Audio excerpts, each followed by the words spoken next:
Penguin Random House Audio presents The Affirmative Action Puzzle, A Living History from Reconstruction to Today, by Melvin I. Urofsky. Read for you by Dan Woren. Pour toute la famille. Introduction. The story is told that in a small shtetl in Eastern Europe, two peasants got into a fight and decided to take the matter to the rabbi to resolve the issue. The first farmer went into the rabbi's study, poured his heart out, and when he finished, the rabbi said, "My son, you are right." Then the second man came in, and with equal fervor told his story, at the end of which the rabbi said, "My son, you are right." As soon as the second man went out the door, his wife, who had been listening to all this, said in exasperation, "How could you do this? How could you tell both men that each is right?" To which the rabbi replied, "My dear, you are also right." This anecdote is the clue to my own feelings about affirmative action. Over a quarter century ago, I wrote a book about the only case the Supreme Court has ever decided concerning affirmative action for women, and I began that study with the same story. I was conflicted when I finished writing it, and to some extent remain so to this day. On the one hand, only a bigot would oppose opening wide the doors of opportunity to groups that had previously been excluded because of race, ethnicity, gender, or disability. Having said that, I believe the real question is how to achieve this goal. There are many ways that corporations that once had lily-white male workforces have been able to develop plans to recruit capable women and minority members to work for them, and in doing so, tapped into resources of talent they had previously ignored. Other firms, however, took what they thought would be the easy way, setting up quotas for how many African Americans they would hire, how many women, how many Hispanics, and so on.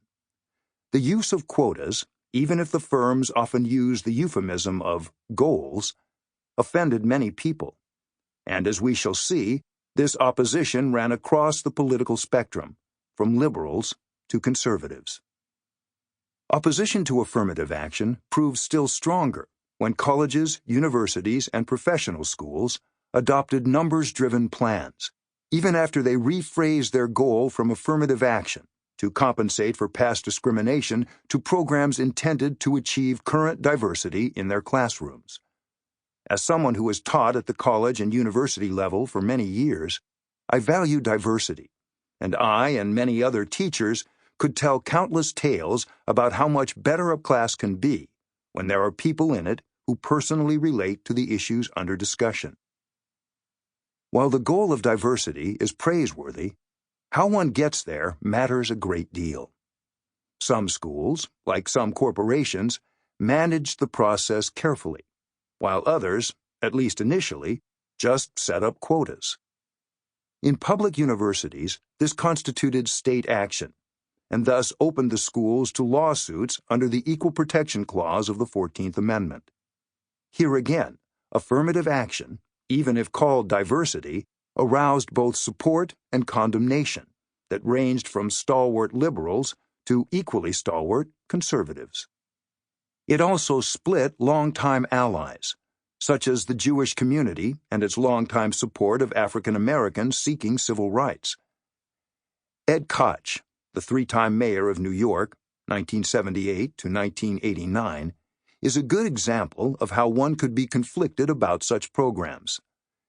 Peter L. Zimroth, who served as corporate counsel in Koch's administration, recalled, "Koch deeply believed several things. One is that the whole idea of quotas was an anathema. He was a poor Jewish person growing up in the city. He believed, I think, that people, anybody, who had the drive and the will to accomplish something, had a fair chance to accomplish it. He saw the way quotas kept people down, so he had a very strong opposition to quotas. I think he believed it would diminish the achievements of people who could achieve. If the currency was that anybody who was black or Hispanic got a job through affirmative action, it would just debase their achievements. On the other side, I think he also believed it was a necessity, both politically and morally, to have a diverse government and have a city where there were, in fact, opportunities, that you had to make opportunities for certain people. Both were sincerely held beliefs. Unlike many authors on this subject, I have not attempted to make a case for or against affirmative action. This is not a polemic on either side. What I have tried to do is not only provide a historical context, but also look at how affirmative action affected politics, the economy, higher education, the law, and the groups involved. While we normally associate African Americans with affirmative action and diversity, women and other racial and ethnic minorities have also played a significant role, and sometimes the goals of one group have conflicted with those of another. Who benefited and who suffered is not an easy question, nor is one that asks whether affirmative action succeeded. Similarly, what effect did affirmative action have on its intended beneficiaries, people of color, women, the disabled? The answer in all three cases depends on whom you ask. For example, both Clarence Thomas and Sonia Sotomayor were admitted to the Yale Law School under its affirmative action program. For many years, Justice Thomas claimed that the experience humiliated him, while Justice Sotomayor praised it for giving her a chance she might not have otherwise had. There are, as I said, arguments on all sides. The subject itself is a great puzzle. There is also an important distinction to be made between what I and others have labeled soft versus hard affirmative action. The former is about doing away with barriers, of opening doors to groups previously kept out, of genuine outreach. The latter involves quotas, programs that are run either primarily or strictly by the numbers. As we shall see, Title VII of the 1964 Civil Rights Act, the section that banned discrimination, involved only the soft version. Hubert Humphrey, the floor leader for the bill in the Senate, constantly reassured skeptics that Title VII did not include quotas, and in fact specifically banned them. Despite these assurances, and the specific wording of the law itself, government officials in the 1960s and 1970s forced quota-driven programs on government contractors, universities, and other entities receiving federal money, even after the High Court declared quotas unconstitutional in the Bakke case. What is affirmative action? In 1981, the U.S. Commission on Civil Rights defined it as having three components. First, it is remedial. Affirmative action denotes efforts that take race, sex, and national origin into account for the purpose of remedying past and present discrimination and its effects.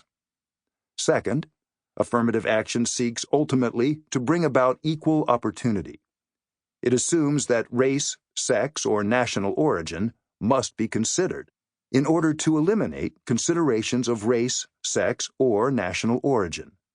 That, because of the duration, intensity, scope, and intransigence of the discrimination women and minority groups experience, affirmative action plans are needed to assure equal employment opportunity. Third, affirmative action specifies what groups are to be considered part of the protected class covered by its policies. While nearly 4 decades old, this definition is still useful. Affirmative action takes seriously the discrimination certain groups have suffered. It attempts to overcome those prejudices and provide equal opportunity, and it defines who is covered. This definition, while correct in many ways, does not take into account the methods by which these goals can be met, or that its definitions are indiscriminate in distinguishing the different and often unique problems that various groups have faced, and which in turn require discrete solutions. The discrimination faced by African Americans is no doubt the best known. Slavery, then Jim Crow, and then an endemic racism that still permeates much of America. Sample complete. Ready to continue?